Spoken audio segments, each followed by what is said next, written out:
ಇವತ್ತು ಡಾಕ್ಟರ್ ಶಾಮನೂರು ಶಿವಶಂಕರಮ್ಮನವರ ನುಡಿ ನಮನ ಕಾರ್ಯಕ್ರಮ ಬಹುಶಃ ಬೇರೆ ಬೇರೆ ವ್ಯಕ್ತಿಗಳ ಹಿರಿಯರ ನುಡಿ ನಮನ ಕಾರ್ಯಕ್ರಮಕ್ಕೆ ಸಾಕಷ್ಟು ಬೇರೆ ಬೇರೆ ಕಡೆ ಹೋಗಿದ್ದೆ ನಾನು. ಆದರೆ ಇಲ್ಲಿ ಇಷ್ಟು ದೊಡ್ಡ ಸಂಖ್ಯೆಯಲ್ಲಿ ಸ್ವಾಮೀಜಿಯವರ ಸನ್ನಿಧಾನದಲ್ಲಿ ಇಷ್ಟು ದೊಡ್ಡ ಸಂಖ್ಯೆಯಲ್ಲಿ ನಮ್ಮ ನಾಯಕಗಳ ನೇತೃತ್ವದಲ್ಲಿ ಈ ನುಡಿ ನಮನ ಕಾರ್ಯಕ್ರಮ ನಡೀತಾ ಇರೋದು ಒಂದು ಇತಿಹಾಸ ಅನ್ನುವಂತ ಮಾತಾಡ್ತಾ ಇತಿಹಾಸ. ಹೀಗಾಗಿ ಶಾಮನೂರವರು ಒಂದು ಇತಿಹಾಸ, ಅವರು ಇದ್ದಾಗಲೂ ಇತಿಹಾಸ ನಿರ್ಮಾಣ ಮಾಡಿದ್ದಾರೆ. ಇವತ್ತು ಇಲ್ಲದಂತ ಸಂದರ್ಭದಲ್ಲಿ ಒಂದು ಇತಿಹಾಸ ನಿರ್ಮಾಣ ಮಾಡುವಂತ ಕೆಲಸ ಶಾಮನೂರು ಮಾಡಿದ್ದಾರೆ. ಬಹುಶಃ ಸಮಾಜಕ್ಕೆ ಅವರ ಒಂದು ಸೇವೆ ಏನಿದೆ ಬಹುಶಃ ಅಮೋಘವಾದಂತ ಸೇವೆ. ಯಾವ ರೀತಿ ಅವರು ವ್ಯವಹಾರಿಕವಾಗಿ ಒಂದು ಸಾಧನೆ ಮಾಡಬೇಕಾಗಿತ್ತು, ಆ ಸಾಧನೆಯನ್ನ ಮಾಡಿದ ಮೇಲೆ ಸಮಾಜಕ್ಕೆ ನಾನು ಏನು ಕೊಡಬೇಕನ್ನುವಂಥದ್ದನ್ನು ಚಿಂತನೆ ಮಾಡಿ ಸಮಾಜಕ್ಕೆ ಅರ್ಪಣೆ ಮಾಡುವಂತ ಕೆಲಸ ಇವತ್ತು ಯಾರಾದ್ರೂ ಮಾಡಿದ್ರೆ ಶಾಮನೂರು ಶಿವಶಂಕರಪ್ಪನವರು ಅನ್ನುವಂತ ಮಾತನ್ನು ಹೇಳ್ತೀನಿ. ರಾಜಕಾರಣಿಯಾಗಿ ಸಮಾಜಮುಖಿ ಕೆಲಸವನ್ನು ಮಾಡುವಂತ ಕೆಲಸ ಮಾಡಿದ್ರು. ಈ ಭಾಗದ ಒಂದು ಅಭಿವೃದ್ಧಿಗೆ ಒತ್ತು ಕೊಡುವಂತ ಕೆಲಸವನ್ನು ಮಾಡಿದ್ರು. ಅಷ್ಟೇ ಅಲ್ಲ, ಇವತ್ತೇನು ಈಗ ಸ್ವಾಮೀಜಿಯವರು ಹೇಳಿದ್ರು, ಸಮಾಜದಲ್ಲಿ ವೀರಶೈವ ಲಿಂಗಾಯತ ಸಮಾಜದಲ್ಲಿ ಬಹಳಷ್ಟು ಉಪಪಂಗಡಗಳಿದ್ದಾವೆ. ಆ ಉಪಪಂಗಡಗಳ ಮಧ್ಯದಲ್ಲಿ ರಕ್ತ ಸಂಬಂಧ ಬೆಳೆಸಬೇಕು ಅನ್ನುವಂಥದ್ದು ಎಲ್ಲರೂ ನಾವು ಹೇಳ್ತೇವೆ. ಆದ್ರೆ ಅದನ್ನು ಅನುಷ್ಠಾನ ಮಾಡುವಂತ ಕೆಲಸ ಇವತ್ತು ಯಾರಾದ್ರೂ ಮಾಡಿದ್ರೆ ಶಾಮನೂರು ಶಿವಶಂಕರಪ್ಪನವರು ಅನ್ನುವಂತ ಮಾತಾಡ್ತೀನಿ. ಹೀಗಾಗಿ ಅವರು ಶಾಮನೂರು ಶಿವಶಂಕರಪ್ಪ ನಮ್ಮ ಬೀಗರು ಅನ್ನುವಂಥದಕ್ಕೆ ನಾನು ಬಹಳ ಅಭಿಮಾನವನ್ನ ಹೇಳಬಯಸ್ತಾ ಇದ್ದೀನಿ, ಅಭಿಮಾನದ ಹೇಳ್ತಾ ಇದ್ದೀನಿ. ಮತ್ತೆ ಇದರ ಜೊತೆಗೆ ಇನ್ನೊಂದು ಬಹಳ ಮುಖ್ಯವಾಗಿ ಅವರ ಸ್ಮರಣೆ, ಅವರ ಒಂದು ನೆನಪು, ಅವ್ರ ಜೊತೆ ಬಹಳಷ್ಟು ಸಂದರ್ಭದಲ್ಲಿ ಚರ್ಚೆ ಮಾಡಿದ್ದೇನೆ, ವೈಯಕ್ತಿಕ ಸಂಬಂಧ ಇಟ್ಟುಕೊಂಡಂತ ಸಂದರ್ಭದಲ್ಲಿ ಅವರ ಮೆಮೊರಿ ಪವರ್ ವಂಡರ್ಫುಲ್.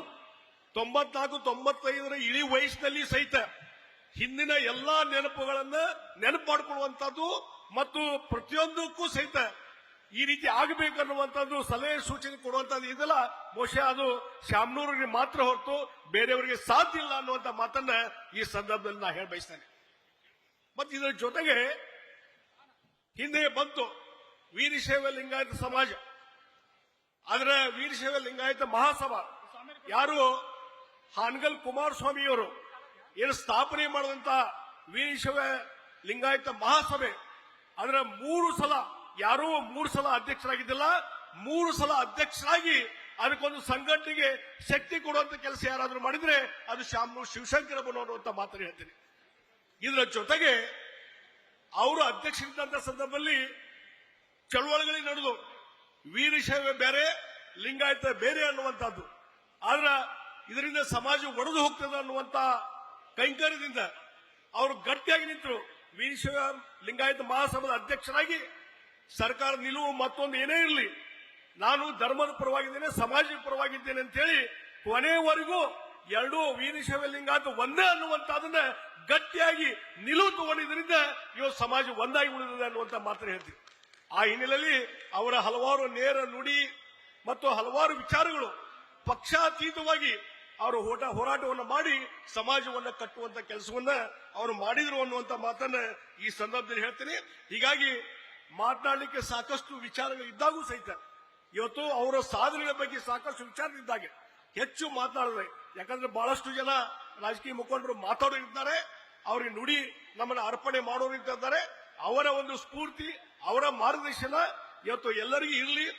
ಅವರ ಆತ್ಮಕ್ಕೆ ಶಾಂತಿಯನ್ನು ಕೋರಿ ಅವರು ನಿಜವಾಗಿ ಅವರೇನು ಜೀವನದಲ್ಲಿ ನಡ್ಕೊಂಡ್ ಬಂದ್ರು, ಪೂಜ್ಯರ ಬಗ್ಗೆ ಒಂದು ಭಾವನೆ ಮತ್ತು ದೇವರ ದಿಂಡುಗಳ ಬಗ್ಗೆ ಒಂದು ಭಕ್ತಿ ಭಾವ, ಬಸವಣ್ಣವರು 12ನೇ ಶತಮಾನದಲ್ಲಿ ಏನೋ ಇವತ್ತು ಶರಣರ ವಚನವನ್ನು ಬೋಧಿಸಿದ್ರು ಆ ರೀತಿ ನಡ್ಕೊಂಡಂತ ವ್ಯಕ್ತಿ ಶಾಮನೂರು ಶಿವಶಂಕರಪ್ಪರು.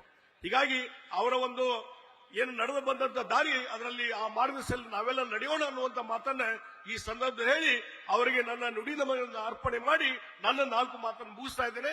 ನಮಸ್ಕಾರ. ಜೈ ಹಿಂದ್, ಜೈ ಕರ್ನಾಟಕ.